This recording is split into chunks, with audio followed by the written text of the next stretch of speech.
They say the soul-touched are blessed. They say we are chosen by the Emperor himself, marked for his divine service. They say many things in the Imperium, and most of them are lies designed to make the grinding of human lives into paste seem somehow holy, somehow necessary, somehow bearable.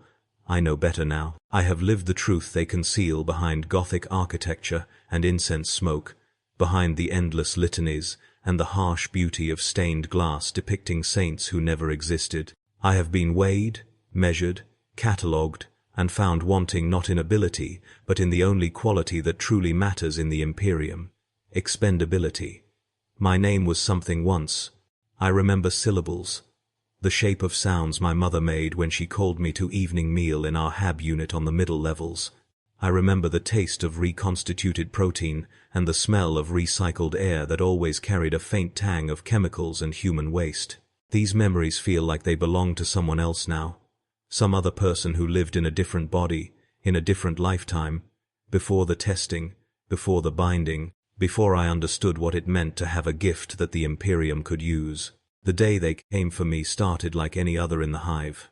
I was 17 standard years old, working a data sorting shift in a sub-level administratum archive where the air tasted of old parchment and machine oil. My fingers moved across the input tablets with practiced efficiency. My mind barely engaged with the endless streams of inventory numbers and tax assessments. That was when it happened, the first real manifestation, the one I could not hide or explain away. A clerk 3 stations down was thinking about his daughter. I did not ask to know this. I did not reach for the knowledge. It simply flooded into my consciousness, like sewage backing up through corroded pipes, filling me with his anxiety about her cough, his fear that it might be lung blight, his desperate calculation of whether he could afford the Medicaid fees. I gasped and dropped my stylus, and he turned to look at me with eyes that widened in recognition and horror. He knew. Somehow, in that instant of connection, he knew that I had violated the sanctity of his thoughts, and the penalty for such trespass was clear in the way his face went pale beneath the sickly fluorescent lights. He opened his mouth, perhaps to scream, perhaps to call for the overseers, but I was already running. My feet pounded against the metal grating as I fled through corridors I had walked 1,000 times, now transformed into a maze of judgment and terror. Behind me I heard the vox horns beginning their terrible announcement, the words I had heard before when they came for others like me. Unsanctioned Psyker detected. All citizens remain calm. The Emperor protects. The Emperor protects. What a bitter phrase that is. What a cruel mockery. The Emperor protects his Imperium from the likes of me, from the tainted, the soul-sick, the cursed. I ran for 2 hours through the bowels of the hive, climbing down maintenance shafts and crawling through ventilation systems, my hands bleeding from the sharp edges of corroded metal, my lungs burning with the chemical soup we called air. I knew it was futile, even as I ran. There is nowhere to hide in a hive city, nowhere to escape the web of surveillance and informants and dutiful citizens eager to report deviation. I simply wanted a few more hours of freedom, a few more hours of being myself, before I became what they would make me. They found me huddled in a waste reclamation chamber on level 47, shivering despite the heat from the processing machinery, my clothes soaked with sweat and filth. The soldiers who dragged me out wore void-sealed armor and carried shock mauls, their faces hidden behind breathing masks, as if my mere presence might contaminate them. Perhaps it might have. I have learned since then that a frightened psyker is a dangerous thing, that fear feeds the warp, and the warp feeds on fear in an endless cycle that can tear reality like old cloth. They said nothing as they bound my hands with neural suppression shackles that sent numbing cold up my arms.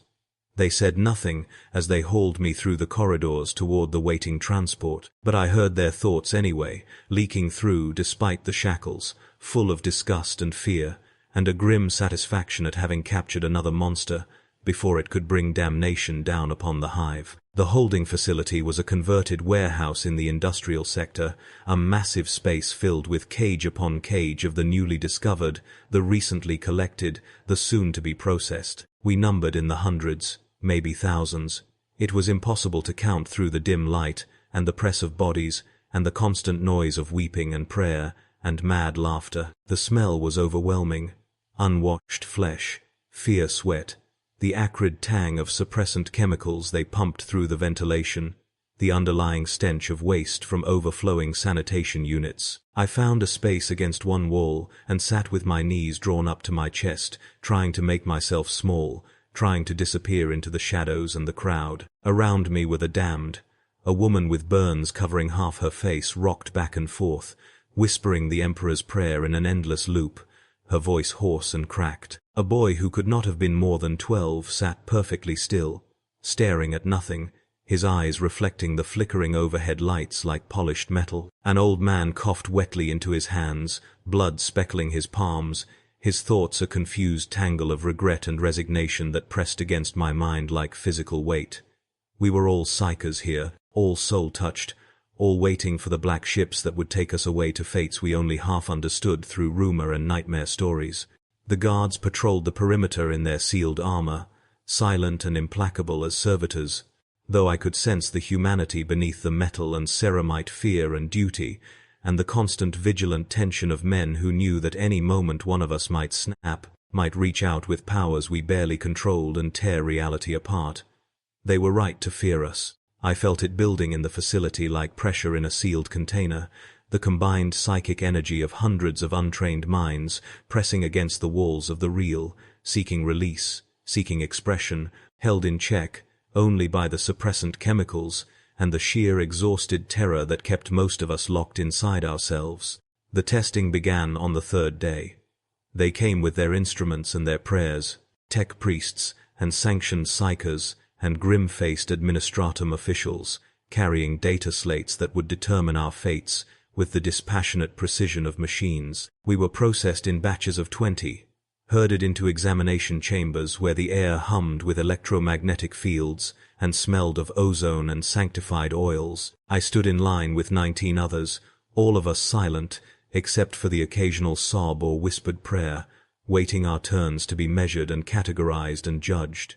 When my turn came, they strapped me into a chair of black metal, inscribed with wards and sigils I did not recognize, their touch burning cold against my skin even through my clothing. A sanctioned psyker approached, his eyes milk-white with cataracts or perhaps with something worse, his head tattooed with Imperial eagles and high Gothic script proclaiming his service and his binding. He wore robes, the color of old blood, and smelled of incense, and something else. Something wrong, like meat beginning to turn in warm air. He placed his hands on either side of my head and I felt him inside my mind, rummaging through my thoughts like a customs inspector sorting through cargo, impersonal and thorough and utterly unconcerned with the violation of it. I felt him measuring my strength, testing my control, probing for the taint of chaos that supposedly lurked in all untrained psykers like infection in an untreated wound. His presence in my consciousness was cold and alien, nothing like the accidental brush of surface thoughts I had experienced before. This was invasion, domination, the absolute assertion of his will over mine, and I could no more resist it than I could have stopped my heart from beating by choice alone. I tried to retreat into myself, to hide in the deepest corners of my being, but he followed me there too, his power reaching into memories I had not thought of in years, examining them, judging them, finding them sufficient or insufficient by metrics I could not comprehend. When he finally withdrew, I gasped and tasted blood in my mouth. I had bitten through my lower lip without realizing it. He turned to the attending scribes and spoke in a voice like grinding stone. Theta-level telepathic capability, minimal precognitive sensitivity, no detected warp taint, suitable for conditioning and binding. Recommend assignment to astropathic choir pending soulbinding trial.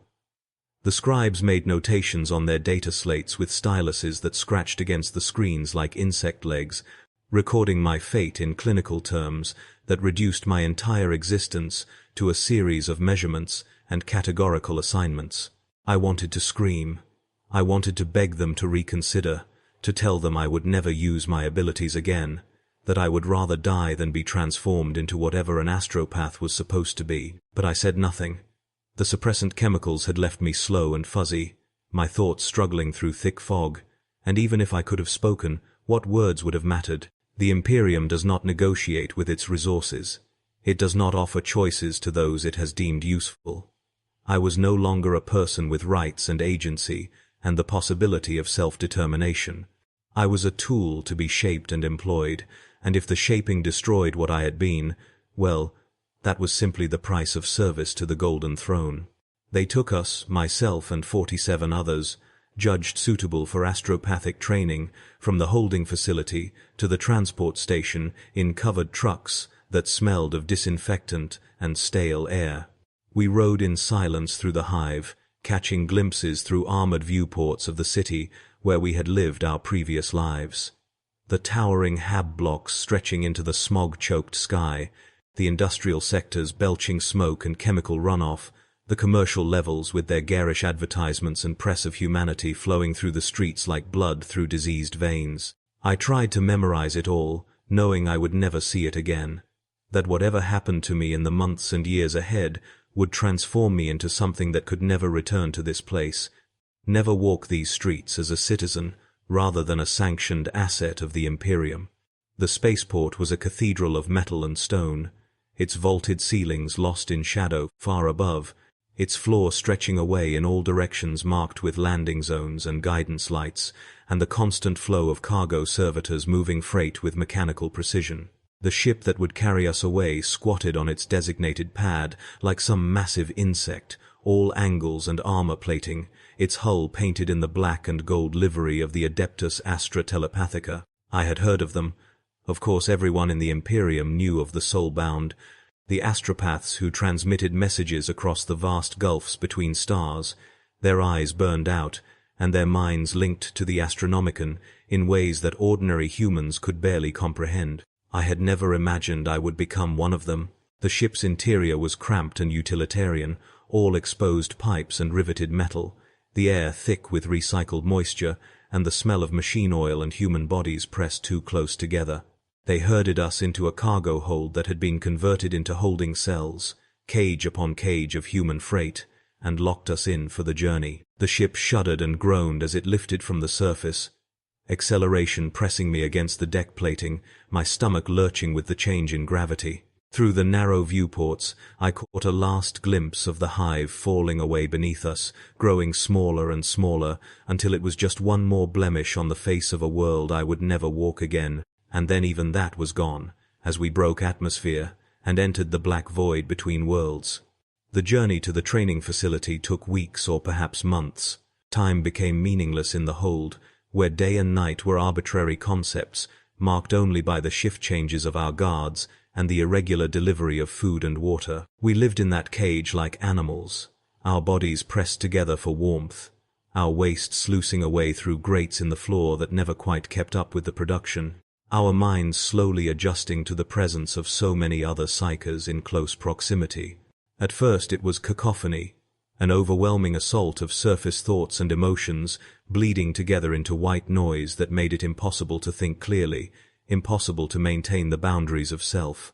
But gradually, desperately, we learned to shield ourselves, to build walls in our minds that kept out the worst of the psychic pressure, to exist in our own mental spaces, even while our bodies remained pressed against strangers in the stinking dark. Some of us did not survive the journey. The boy I had seen in the holding facility, the one with the metal bright eyes, simply stopped breathing one night, his heart giving out for no reason the ship's decay could determine. They carried his body away wrapped in coarse cloth and did not tell us what they did with it.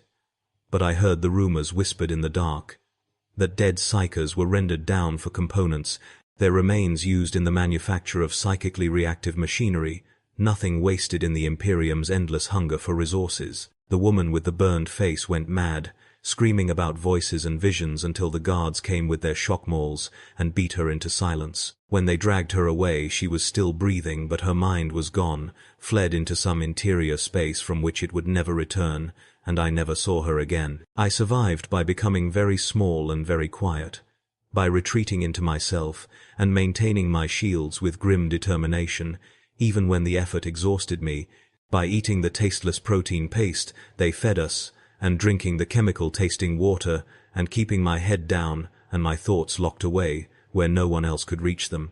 I survived because I was young enough to adapt and strong enough to endure, and lucky enough not to draw attention from either guards or fellow prisoners. I survived, And when we finally docked at the training facility and they herded us out into another holding area, I was one of 41 who remained from the original 48, and I knew that the real winnowing had not yet begun.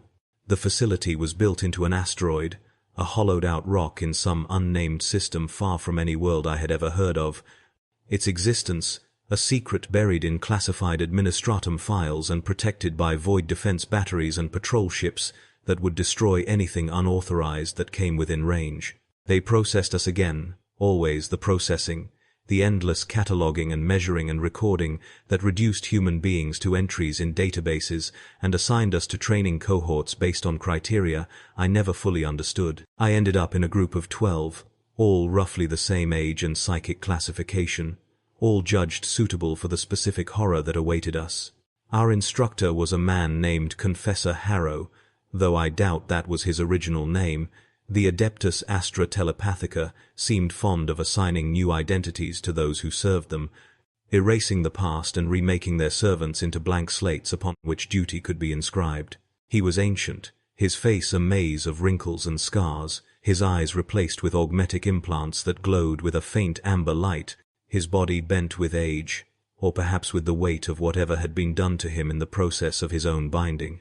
He looked at us with those artificial eyes, and I felt his gaze penetrate through to my core, assessing, judging, finding us wanting but potentially useful if properly broken and rebuilt. The training began immediately and without mercy. They woke us before the facility's artificial dawn with klaxons that set our teeth on edge and drove us through exercises designed to push our abilities to their limits and beyond. We learned to send our thoughts across vast distances, to receive messages encoded in psychic symbols and pure conceptual meaning, to shield ourselves from hostile intrusion, and to recognize the subtle patterns that might indicate warp taint or demonic influence. We learned through repetition and pain, through exhaustion and chemical enhancement, through techniques that had been refined over 10,000 years of brutal experience in shaping human minds into tools for the Imperium's use. The pain was constant and deliberate. They would flood our training chambers with psychically active gases that enhanced our sensitivity while simultaneously inducing nausea and disorientation, forcing us to maintain concentration and control despite physical suffering. They would subject us to stimulus torture, random electric shocks and temperature extremes and audio frequencies calculated to disrupt thought patterns, teaching us to function through distraction and agony. They would pit us against each other in psychic duels where the loser would spend days in sensory deprivation tanks, isolated and alone with only their own thoughts for company until the boundaries of self began to dissolve. I broke several times during those months. Everyone did. We would collapse, weeping, or screaming, or simply staring at nothing, while our minds tried to process what was being done to us, tried to reconcile the people we had been with what we were becoming. The instructors showed no sympathy, no understanding, no acknowledgement that we were anything more than raw material being refined through necessary processes. When we broke, they would pull us out of training and subject us to chemical stabilization and psychological conditioning, erasing the worst of the trauma and reinforcing our sense of duty and purpose, and then they would send us back to begin again. The others in my cohort became my entire world during that time. We trained together, ate together, slept in the same barracks with our cots arranged in neat rows that reminded me of corpses in a mortuary.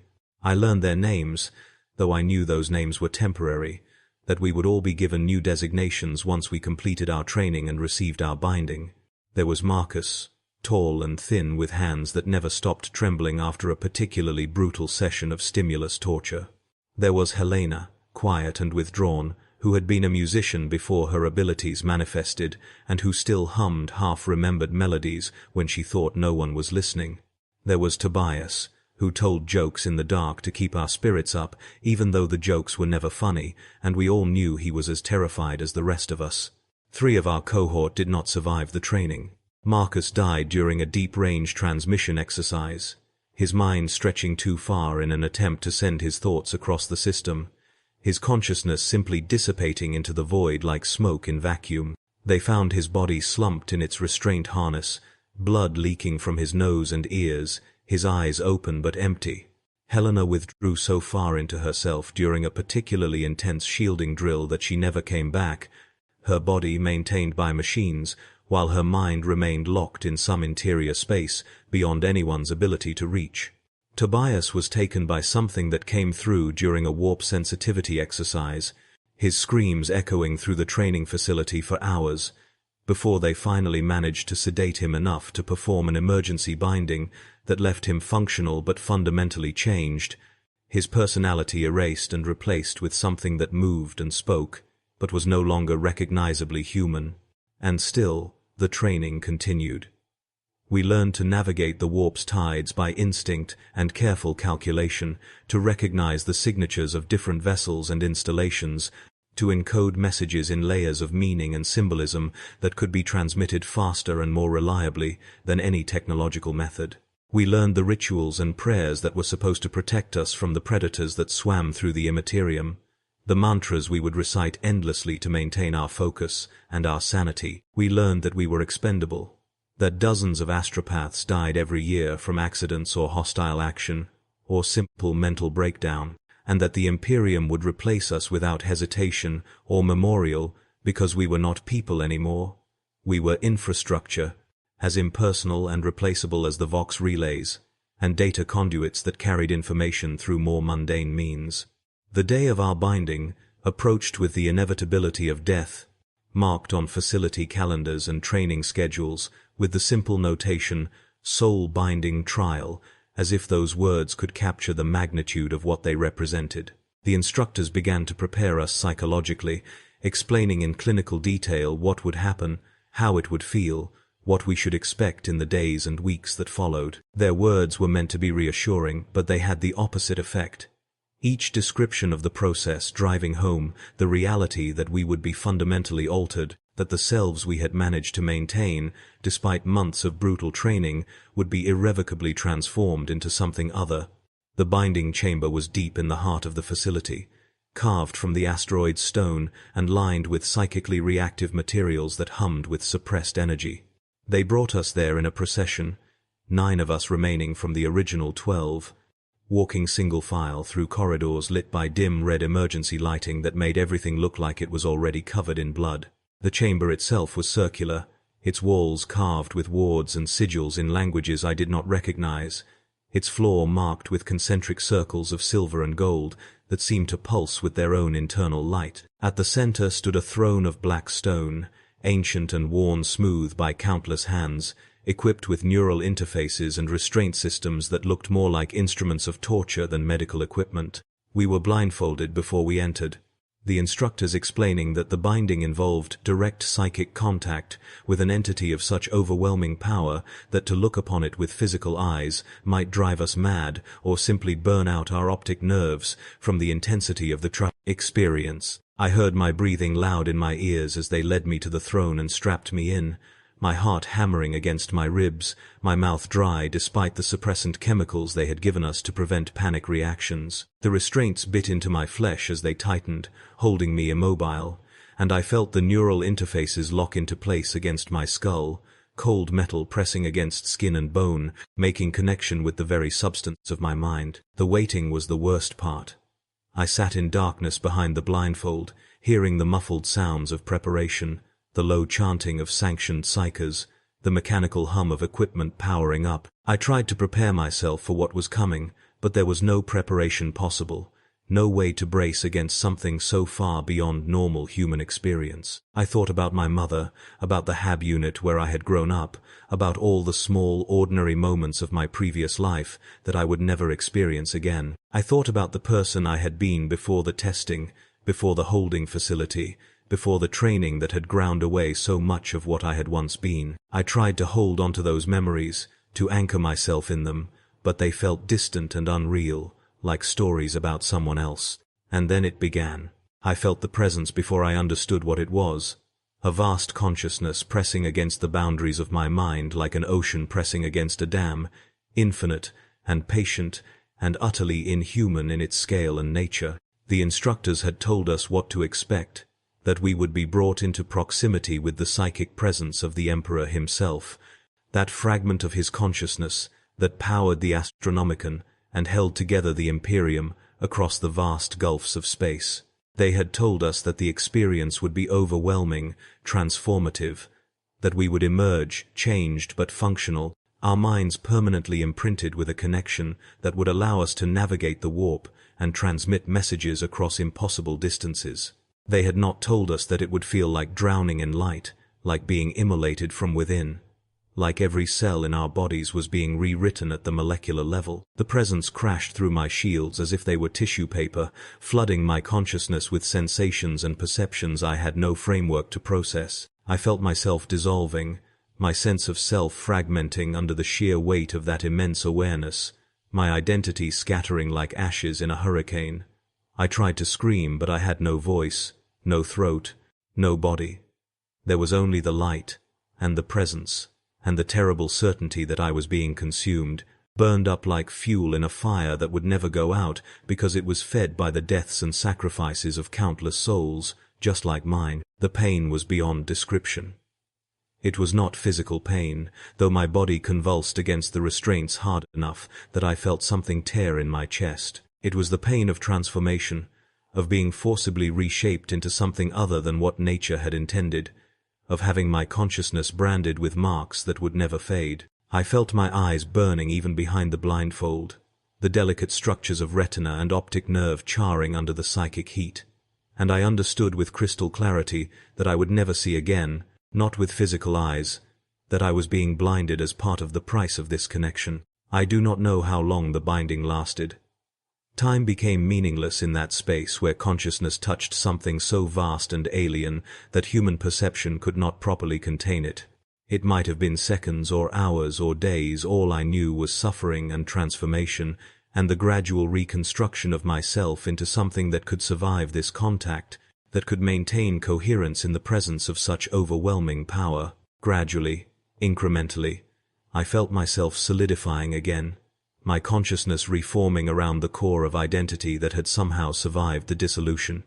But I was changed. Fundamentally, irrevocably changed. When they finally removed the blindfold and disconnected the neural interfaces, I could not see the chamber around me except as a confused blur of shapes and shadows, my physical vision destroyed just as they had warned. But I could perceive it in other ways now, with senses I had not possessed before the binding. I felt the psychic resonances of the wards carved into the walls, sensed the presence of the other newly bound astropaths being led from the chamber, tasted the electromagnetic fields that permeated the facility. The world had become a tapestry of information, accessible through means other than sight, and I would spend the rest of my life learning to navigate this new mode of perception, learning to translate these alien sensations into something approaching functional awareness. They carried me to a recovery ward, where I lay in a bed with clean sheets that felt impossibly soft against my skin, my body weak and trembling from the binding, my mind struggling to process what had been done to me. The pain in my eyes had faded to a dull ache, but the absence of sight remained, a black void where vision had once been, though I could sense the shapes of orderlies moving around the ward, their thoughts muted by training and discipline, but still present at the edges of my awareness. I slept fitfully, my dreams full of light and dissolution, waking repeatedly to find myself disoriented and uncertain whether I was still myself or merely the burned-out remnant of what I had once been. Recovery took weeks. They fed me nutrient paste through tubes, while my body adjusted to the changes, while the burned-out husks of my optic nerves scarred over, and the neural pathways in my brain rewired themselves to process information through psychic senses rather than physical ones. They taught me to navigate using my enhanced perception, to see the world through the patterns of thought and emotion and electromagnetic radiation that surrounded me. It was like learning to walk again, each step tentative and uncertain, but gradually I adapted. Gradually I learned to function in this new state of existence. The other survivors of our cohort recovered at different rates. Some adapted quickly, their minds flexible enough to embrace the changes and incorporate them into new patterns of thought and behavior. Others struggled, clinging to their lost physical senses, unable to fully accept what they had become. One, a woman named Sarah, who I had barely known during training, refused to eat or engage with the rehabilitation exercises, simply lying in her bed, staring at nothing with her burned-out eyes, until her body began to fail, and they had to force-feed her through tubes. She lasted another month before her heart gave out, and I felt her consciousness dissipate, like fog burning off in morning sun, here one moment and gone the next, leaving behind only a body that the facility staff would process and dispose of with the same efficiency they applied to all their duties. When we were finally deemed fit for service, they assigned us to different posts across the Imperium. Some went to military vessels, there to serve in astropathic choirs that would coordinate fleet movements and transmit battlefield reports. Some went to Forge Worlds or Cardinal Worlds to serve in communication centers that linked distant parts of the Imperium's vast bureaucracy. I was assigned to a relay station on a forgotten moon in a system whose name I never learned, a place where messages from hundreds of worlds were received, sorted, and retransmitted to their destinations, a node in the vast network of psychic communication that held the Imperium together across distances that would otherwise make coordination impossible. The transport that carried me to my new posting was a bulk carrier, its holds full of supplies and equipment, its crew going about their duties with the mechanical efficiency of people who had made this run countless times before. I traveled in a small cabin near the astropathic sanctum, emerging only for meals and mandatory exercise periods, spending the rest of my time adjusting to my new existence and practicing the techniques I had learned during training. The ship's sanctioned astropath, an elderly woman named Choir Mistress Severin, took an interest in me, perhaps seeing something of her younger self in this newly bound arrival, and she spent hours teaching me the practical aspects of the work I would be doing, the protocols and procedures and endless rituals that governed astropathic communication. She told me stories of her own binding, which had occurred nearly 40 standard years earlier, and of the decades she had spent in service to the Imperium, transmitting messages and receiving responses, her mind stretched across the void thousands of times until the act of psychic projection had become as natural as breathing. She spoke of the dangers, the predators that hunted through the warp, the madness that could result from too frequent or too deep projections, the slow degradation of identity that afflicted many astropaths as they grew older, their sense of self eroding under the constant assault of alien perceptions and experiences. She spoke of these things matter-of-factly, without drama or self-pity, as simple facts of the existence we had both embraced or been forced into, and I listened and learned, and tried not to think too hard about what my future would hold. The relay station was a fortress built into the surface of a lifeless moon, its architecture Gothic and oppressive, all buttresses and gargoyles and stained glass windows that served no practical purpose, since none of us could see them with physical eyes anymore. It housed a choir of 23 astropaths, each assigned to specific communication routes, and tasked with maintaining the flow of information that was our sole purpose for existence. We lived in small cells carved from the moon's stone, furnished with simple cots and small shrines to the Emperor, where we were expected to pray daily for the strength to continue our service. We ate in a common refectory, where servitors brought us bland but nutritious meals calculated to maintain our bodies at optimal functionality. We worked in the sanctum, a circular chamber at the station's heart, where 23 thrones stood, arrayed around a central amplification device that boosted our psychic range and allowed us to reach across the vast emptiness to other stations and choir. Ships scattered throughout the sector. My work began immediately upon arrival. The choirmaster, a gaunt man named Octavian, who had been bound for longer than I had been alive, assigned me to a secondary communication route that handled routine administrative traffic supply requisitions, census data, tax assessments, the endless flow of information that kept the Imperium's bureaucracy functioning. I would sit in my throne with neural cables connecting my mind to the amplification system, my consciousness expanding outward into the warp, searching for the specific psychic signatures of receiving stations and transmitting the encoded messages that had been prepared by the station's scribes and data processors. The work was exhausting in ways that had nothing to do with physical labor. Each transmission required me to project my consciousness across impossible distances, to navigate the constantly shifting currents of the immaterium, to maintain the integrity of the message while simultaneously defending myself from the things that dwelled in that space between spaces.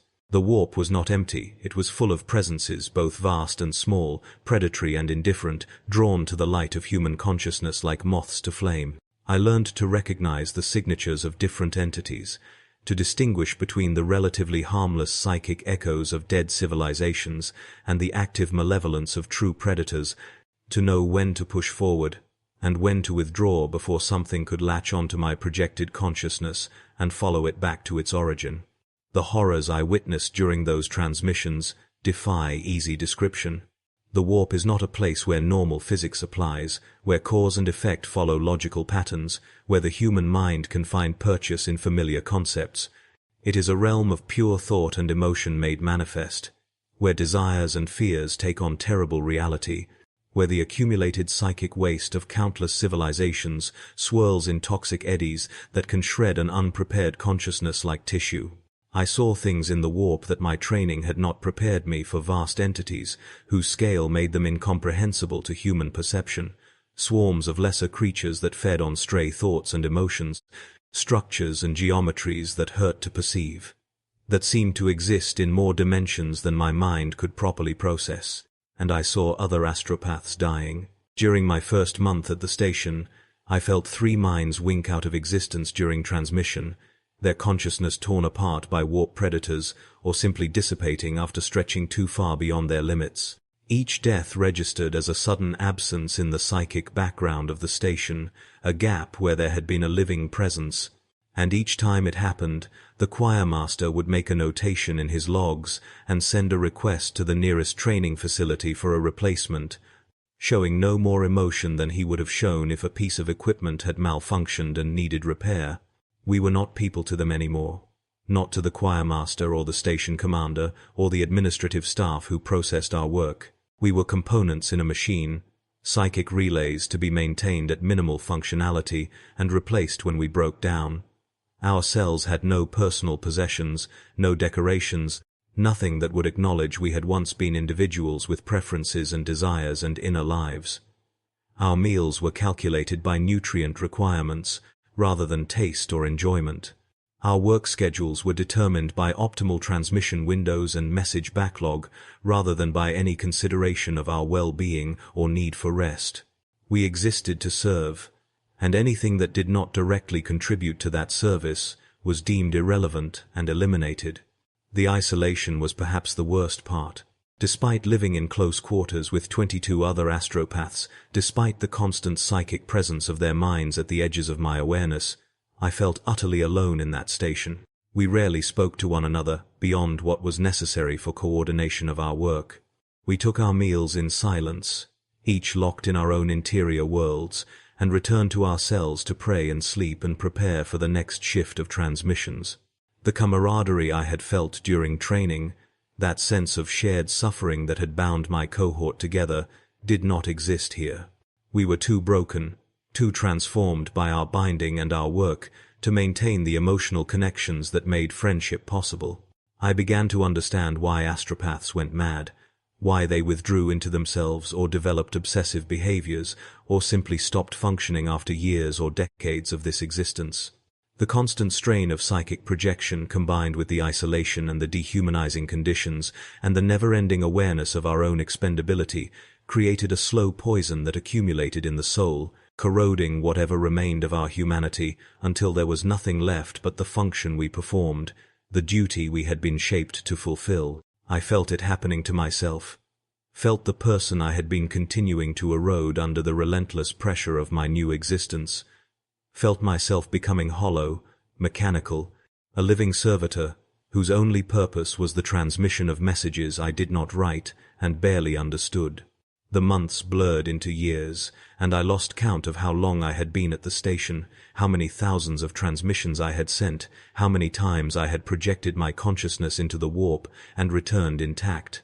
Time became meaningless in that place where every day was identical to the last, where nothing changed except the faces of the astropaths who died and were replaced by new arrivals still carrying the trauma of their binding fresh and raw. I watched them come to the station full of fear and confusion, and watched them settle into the grinding routine of service, watched them begin to hollow out the way I had hollowed out, watched some of them break down faster than others, while the choirmaster made his notations and sent his requests for replacements. I developed rituals to maintain what remained of my sanity, small acts of defiance against the mechanical existence they had imposed upon me. I would trace patterns on the stone walls of my cell with my fingertips, feeling the texture of the carved wards, and imagining I was leaving messages for future occupants, though I knew the cells were scrubbed clean between occupants, and no trace of my presence would remain.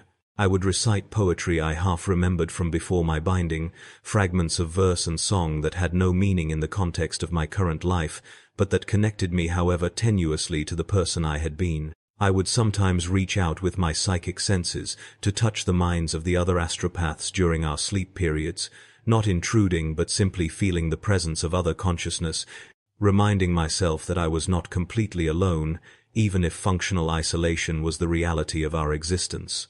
The war came to our sector in my 5th year at the station, though I did not know it as such at first.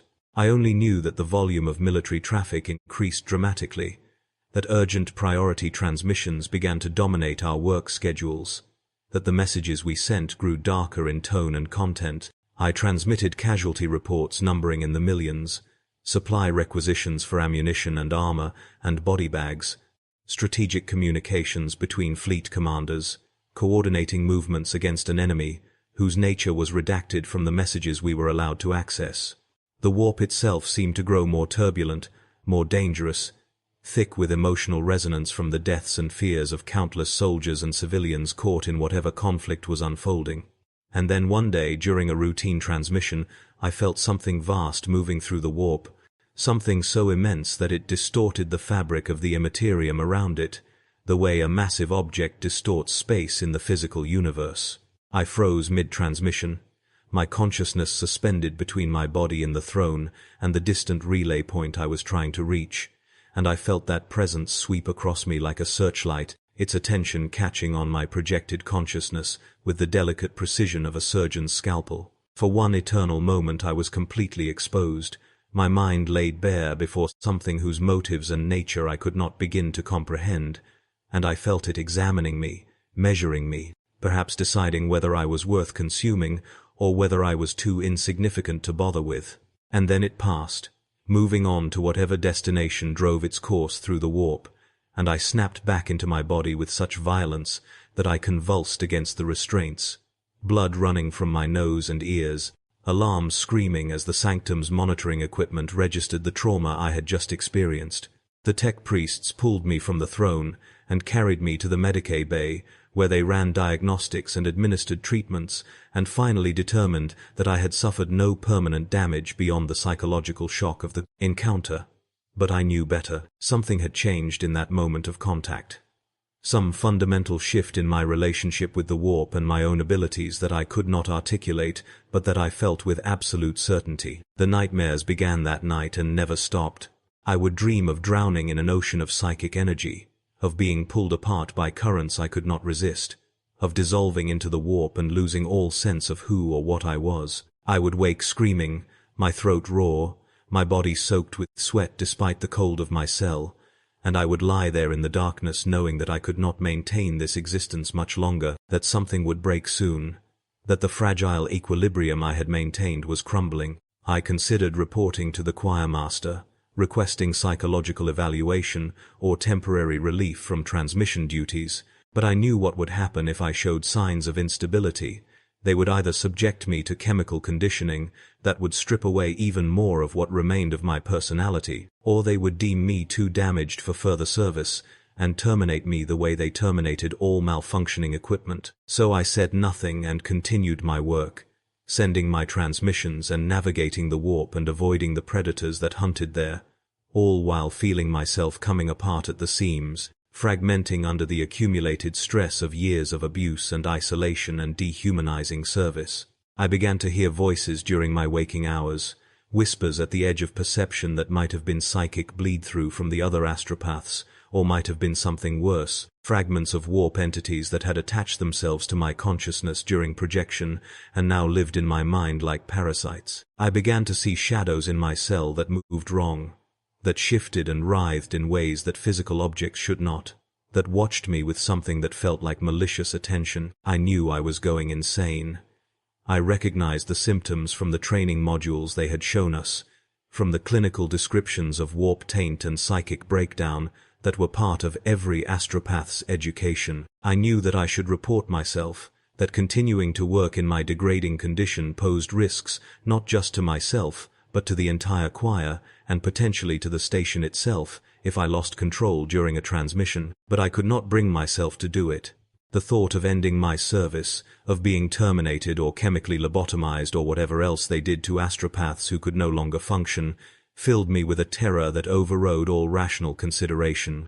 So I continued, day after day, transmission after transmission, maintaining the facade of functionality while slowly disintegrating internally. The end came during a high-priority military transmission 6 years and 7 months after my arrival at the station, though I only know the timing because I checked the logs later, because in that final moment, I wanted to know exactly how long I had lasted before breaking. I was transmitting fleet movement orders to a battle group operating 3 systems away.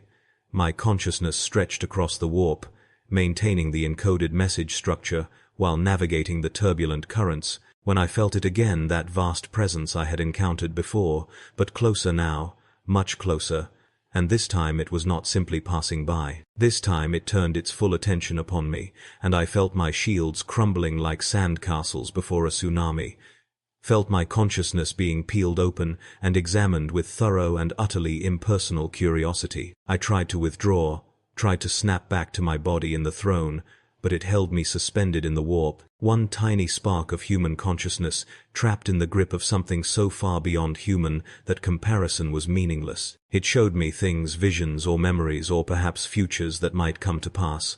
I could not tell which. I saw cities burning under ash-black skies while populations screamed their worship to powers I could not name.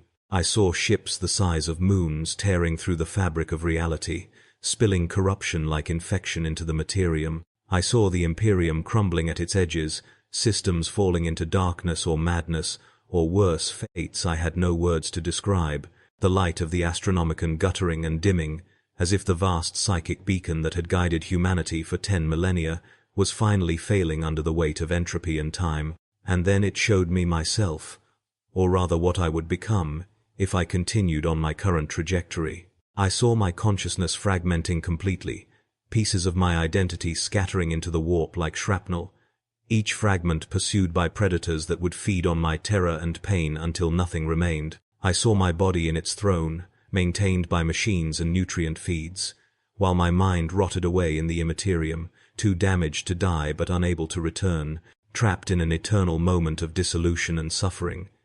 I saw centuries passing this way, my existence prolonged far beyond natural human lifespan through augmetics and juvenat treatments, my body persisting while my soul was slowly consumed by the very realm I had been bound to navigate. The vision released me and I crashed back into my body with such force that something broke vertebrae or restraint mounts, I was never certain which. I convulsed against the throne, screaming, blood and other fluids I could not identify leaking from every orifice, my psychic shields completely shattered, my mind wide open to the thoughts and emotions of everyone in the station. I felt the alarm of the tech priests monitoring me, felt the cold assessment of the choirmaster calculating whether I could be salvaged or whether I needed immediate termination, felt the fear and sympathy of the other astropaths who understood exactly what was happening to me because they all lived in terror of the same fate. They pulled me from the throne and strapped me to a gurney and injected me with enough suppressants to kill an unaugmented human. And still I could not stop screaming, could not close the doors in my mind that had been blown open by that encounter. I lay in the Medicae bay for days or weeks, time meaningless again, suspended in a haze of drugs and psychic interference fields, while they ran their diagnostics and made their assessments, and eventually determined that I was too damaged for further service, that the cost of repairing my shields and reconditioning my mind exceeded the cost of simply terminating me and requesting a replacement. The choirmaster came to inform me of this decision personally, which I suppose was meant as some kind of honor or courtesy. He stood beside my bed with his burned-out eyes focused somewhere above my head, his voice flat and uninflected as he explained that my service had been noted and recorded, that my sacrifice would be remembered in the station's records, that I had fulfilled my duty to the Emperor and the Imperium to the best of my ability given the limitations of my constitution. He did not apologize. He did not offer comfort. He simply delivered the information and departed, leaving me alone with the knowledge of my impending termination. I should have felt relief. I should have welcomed the end of my suffering, the final cessation of an existence that had been nothing but pain and isolation and dehumanization from the moment they discovered my abilities. But instead I felt only a vast emptiness, a sense of waste and futility that reduced my entire life to a brief flicker of functionality between birth and termination, a spark that had illuminated nothing and would leave no trace once it was extinguished. I thought about my mother again, wondered if she had ever learned what happened to me, if she had mourned or simply accepted that I was gone, the way citizens of the Imperium learn to accept all losses, all sacrifices demanded by the endless machine of empire. I thought about the person I had been before the testing, about dreams and desires that now seemed impossibly naive and precious, about the ordinary human life I might have lived if I had been different, if I had been normal, if I had not been cursed with abilities that made me useful to powers that cared nothing for my suffering. They came for me 3 days later, with their instruments and their prayers, tech priests and decay staff, who would oversee my termination with the same clinical efficiency they applied to all their duties. They transferred me to a chamber I had never seen before, deep in the station's sublevels, a room whose walls were lined with psychically reactive materials, designed to contain any death spasms or final projections I might make as my consciousness dissolved. They strapped me into a chair that reminded me horribly of the binding throne, neural interfaces locking against my skull, restraints biting into my flesh, and I realized that my entire service had been bracketed by chairs, by restraint and connection to machines that would use me and discard me according to their programmed functions. The tech priest, who would administer the termination sequence, began his litanies, prayers to the machine god, and the Emperor interwoven with technical specifications and system commands, and I felt the neural interfaces activating, preparing to deliver the cascade of signals that would shut down my brain functions one by one, painlessly and efficiently, ending an existence that had become a liability. I closed my ruined eyes, a meaningless gesture since I could not see anyway, but old habits died hard and tried to find some meaning in my death, some purpose or lesson or redemption that would make the suffering worthwhile. I found nothing. There was no grand revelation, no final moment of understanding or transcendence.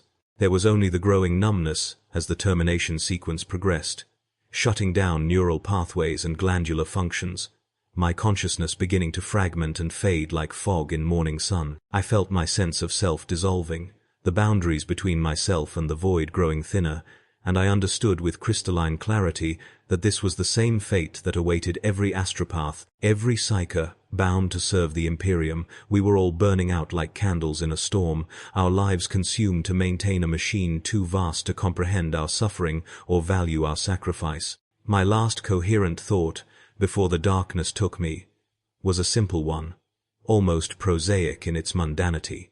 I wondered if anyone would remember my original name, the one my mother had given me before the Imperium took me and made me into something else. I tried to recall it myself, but found I could not. The memory lost or suppressed or simply eroded by years of being nothing but a designation in administrative records. I died not knowing my own name, not knowing if I had ever been anything more than the function I performed, and perhaps that was the truest expression of what it meant to serve the Imperium, to be reduced so completely to utility that even the memory of having been human became irrelevant, unrecoverable, lost in the vast grinding machinery of empire that consumed billions of lives without pause or acknowledgement. The darkness came and I welcomed it, grateful only that the suffering was finally ending, that I would not have to wake again in that cold cell, would not have to project my consciousness into the warp again. He would not have to maintain the pretense that any of this mattered, or meant anything beyond the perpetuation of a system so vast and so old that it had forgotten why it existed, or what purpose it served beyond its own continuation. I died as I had lived those final years alone, afraid and utterly insignificant, one more soul-touched slave, ground up and discarded by powers that could not and would not care about the human cost of their ambitions. And then there was nothing but silence and the absence of pain, and I suppose that was a kind of mercy, though it was a mercy born of exhaustion and termination rather than compassion or recognition of suffering. The Imperium did not mourn me. The Imperium did not remember me. The Imperium simply noted my death in its vast ledgers and requested a replacement and continued on, eternal and terrible and utterly indifferent to the countless lives it consumed in its endless, grinding perpetuation. That is the truth they do not tell you about service, about duty, about sacrifice for the Emperor and the Imperium of Man. That is the truth I learned in those years of service and carry with me now into whatever darkness lies beyond. We are nothing to them, less than nothing, merely raw material to be processed and utilized and discarded when we break. And break we all do, in the end, because that is the only ending the Imperium offers those it uses, not honor or rest or reward, but simply cessation, the final mercy of no longer having to serve, no longer having to suffer, no longer having to pretend that any of it mattered at all.